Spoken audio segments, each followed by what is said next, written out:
এক বুধে দু রকমের কথা ট্রাম্পের। রাশিয়ার সঙ্গে বাণিজ্য চুক্তি মানে বাণিজ্য সম্পর্ক আর ব্রিক্স নোটে চোখে সর্ষে ফুল দেখছেন ট্রাম্প।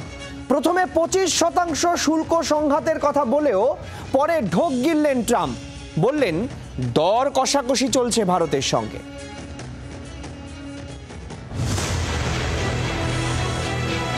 রাশিয়ার সঙ্গে ভারতের বাণিজ্যিক সম্পর্কের কারণে বুধবার ভারতের ওপর 25% শুল্ক চাপানোর ঘোষণা করেছিলেন ট্রাম্প।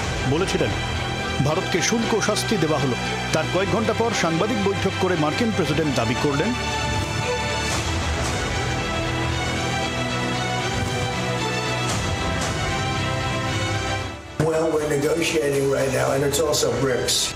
শুধু তাই নয়, হোয়াইট হাউসের সাংবাদিক বৈঠকে ট্রাম্প জানান ভারত ব্রিক্সের বড় সদস্য, সেই ব্রিক্স নোট চালু মানে মার্কিন ডলারের ওপর আক্রমণ। BRICS, which is basically a group of countries that are anti the United States, and India is a member of that, if you can believe it.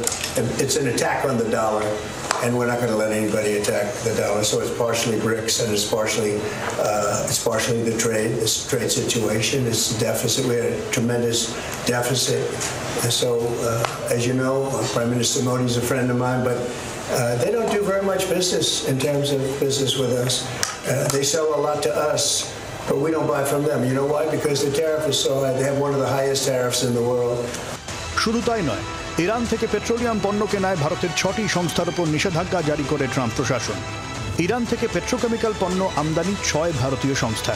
মার্কিন নিষেধাজ্ঞার মুখে Jupiter Dyechem private limited, Ramniklal Gosalia and company, Persistent Petrochem private limited, Kanchan polymers, Alchemical solutions private limited এবং global industrial chemicals limited. এখনও পর্যন্ত সংস্থাগুলি এই বিষয়ে মুখ খোলেনি। 6টি সংস্থাই ভারত কিংবা বিশ্বের বাণিজ্য মানচিত্রে খুব একটা পরিচিত নয়। তবে ভারত সহ দক্ষিণ পূর্ব এশিয়ার বহু দেশে ওষুধ, প্লাস্টিক, বস্ত্র উৎপাদন খানিক ধাক্কা খেতে পারে বলে আশঙ্কা করা হচ্ছে।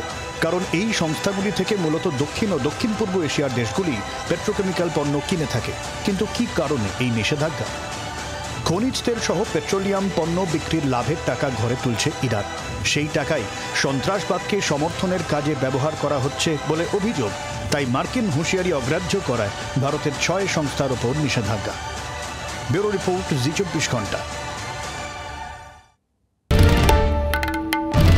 বাংলার আওয়াজ, বাঙালির আবেগ, জি 24 ঘন্টা।